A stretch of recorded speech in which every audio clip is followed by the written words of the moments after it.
See, politicians always worry about the next level. Okay?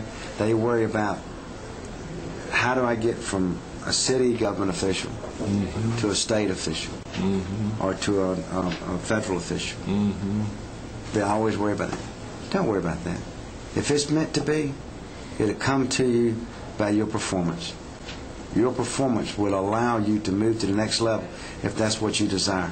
Quit getting out and continue to try to run for this level, and you keep getting beat. Right.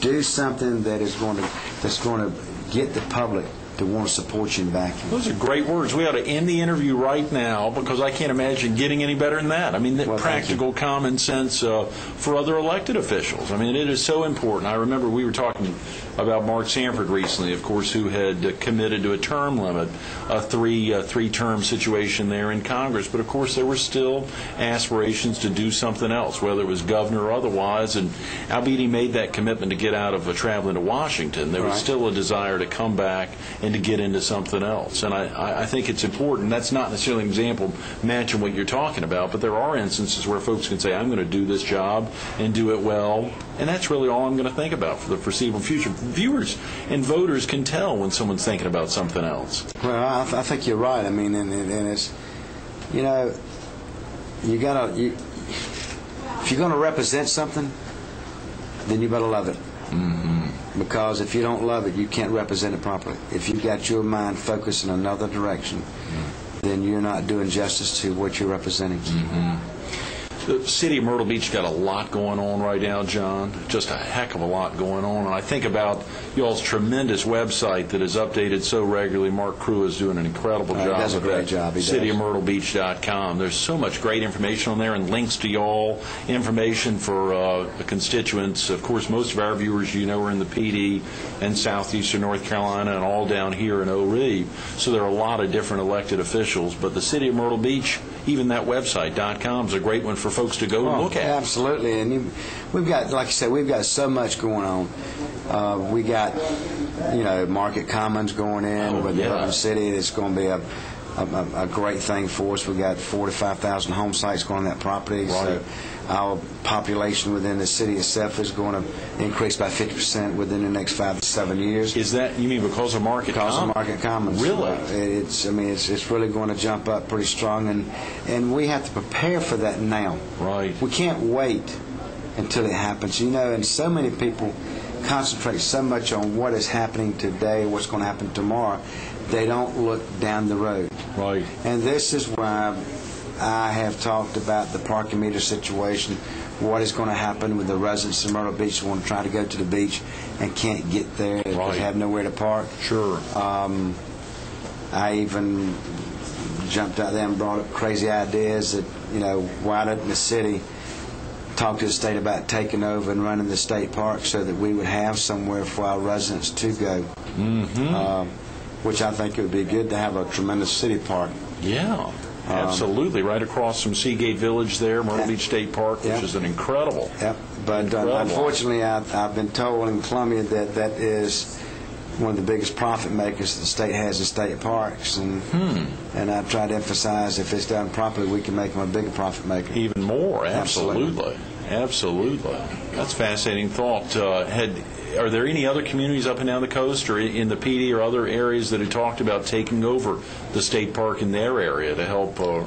I have no idea. That's a great idea. Yeah. So I said I'd jump out there somewhere, and I really try to think 5 and 10 years down the road, and where we have to be, and what I mean. I remember back in the early 70s when I was a co-manager of the Yachtsman, I used to go up to the 10th floor and just stand up there on the tower and look around, and I always said that this was Myrtle Beach. Right. Across the waterway would be Myrtle, just like Miami, and it's happening. And it is becoming that way, very definitely. You know, it's so funny, as Gary last Thursday was talking about being at the Bar Harbor, which was 8 stories, and the next tallest was the Yachtsman, and then the Regency down the other way, and to be there right in the center of the Tuiol of the Yachtsman and the Regency, and to imagine what was that like way back then, to look out and look in not only towards Conway but in the other directions, to imagine things popping up. Could you have ever thought that the Margate would be 29 stories, or there'd be contemplation? Never thought, because we were the tallest building when it was built. Oh, yeah? As a matter of fact, the Yachtsman was built by Mr. Dargan Construction Company, and it was designed by Mr. Harold Riddle.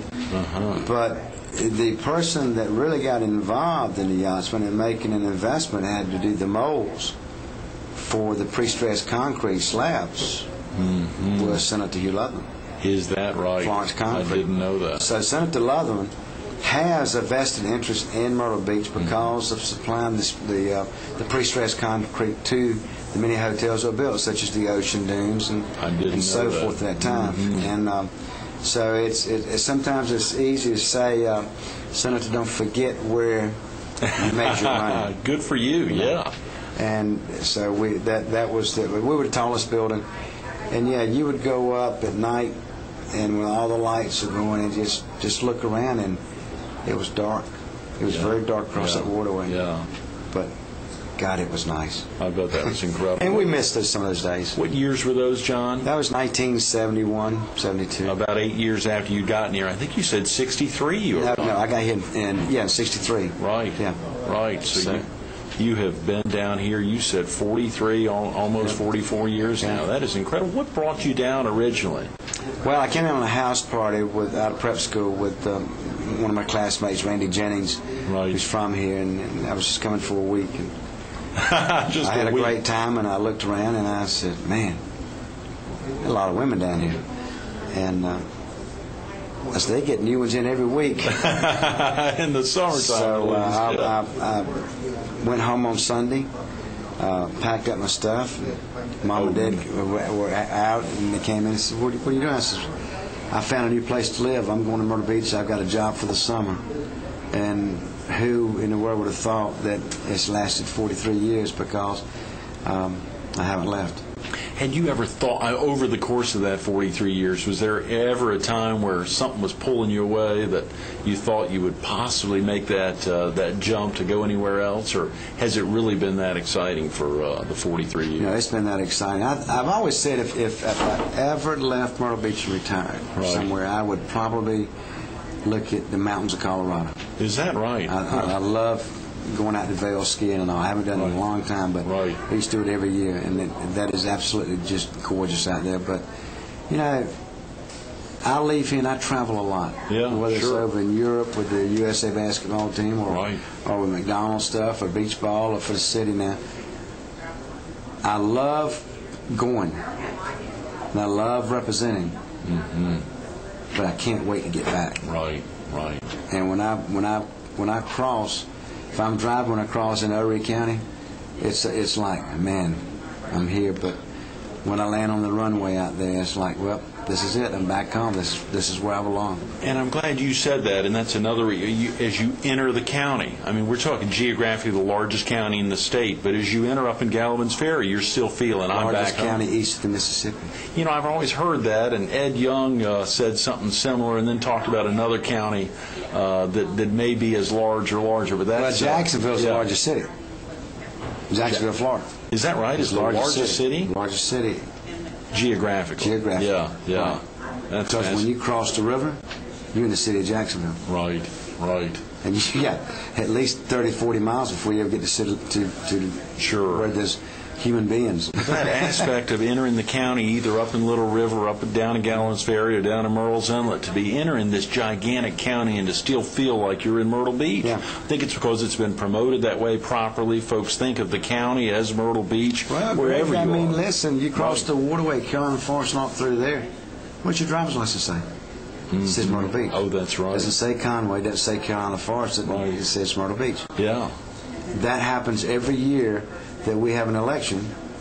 People come over for a city election, and because the driver's license says Myrtle Beach, and they think they should be able to vote in the city of Myrtle Beach, but they really don't live in the city. So it's a misnomer. we're going to have to get you back another time to talk about Beach Ball Classic, but you all have a big 27th Beach Ball coming up. Coming up this year, and I would love to come back and talk to it. We are going to bring home one of our own on December the 30th, and that's Ramon Sessions, homegrown, graduate from Myrtle Beach High School, who is at the University of Nevada. They're ranked in the top 15 in the nation. Really? And Ramon, as a junior, is one of the final 15 in the running for the Bob Cousy Award, which is the #1 point guard in college basketball. Is that right? And he played here at Myrtle Beach High School, played on the AAU team. We already had one of our members of the AAU team to win that award, and that was Raymond Felton at University of North Carolina. Sure. But for Ramon to be nominated and be in the final 15 as a junior is quite an honor, whether he wins it or not. Oh, yeah. Quite an honor. That's going to put him in a good position as a senior. But we're bringing Nevada back to be playing Coastal Carolina, and so we're going to do something special for Ramon while he's here. Those are tremendous words, John. Thank you so much. Thanks, Greg. Thank you, sir. Absolutely. Stay tuned to more Carolina People with the Honorable John Rhodes coming up next. You know, we didn't even get to talk about that 1981 dream of Coach Dan D'Antoni. Think of that, Socastee High School, and something that's turned into an amazing, now leading into its 27th year. 27th year of the Beach Ball Classic. Take the time to go online to beachballclassic.com. beachballclassic.com to see the plans for this amazing 27th year of the Beach Ball Classic coming up. Think about that, 43 years ago. As we were talking during the interview, the excitement of that move down to Myrtle Beach, a summertime thrill, telling his folks, I'm going to move on down, being in the Triangle and loving that area and loving the Tar Heel State, but knowing there's something else a little way down there in Myrtle Beach. You heard John share with us that excitement of leaving, going out of town, traveling to Europe, traveling all over. What was the greatest part for him? It's coming back to Myrtle Beach. It's been his home for 43 years. It'll probably be his home for a heck of a lot longer.